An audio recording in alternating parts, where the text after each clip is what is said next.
C'est un café Jean dédié à la professionnalisation des femmes dans les chaînes de valeur agricole qui a réuni plusieurs femmes venues de plusieurs régions du Cameroun.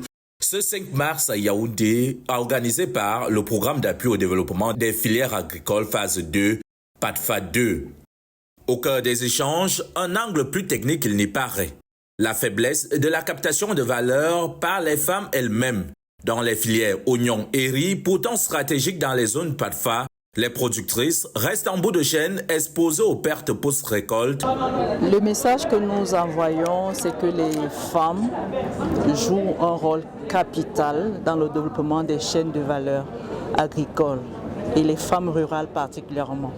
Nous envoyons un message d'encouragement parce que nous sommes là pour partager les expériences des femmes qui se sont fortement investies dans le développement des chaînes de valeur riz et oignons. Mais sur le terrain, néanmoins, le fossé reste tangible entre ambition et réalité. Accès limite au crédit agricole, coût élevé des intrants, enclavement dans certaines zones de production et faible mécanisation, les femmes font encore face à plusieurs difficultés lorsqu'il s'agit d'être des sources de revenus.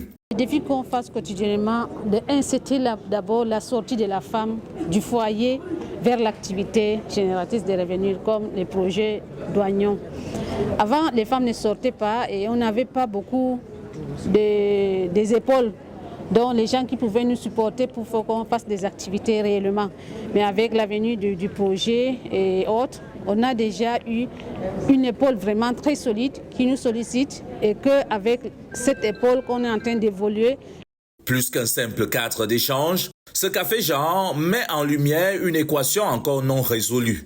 Comment faire des femmes, non pas seulement des productrices, mais de véritables actrices économiques capables de peser sur les prix, d'anticiper le marché et de sécuriser les revenus dans les filières encore largement informelles.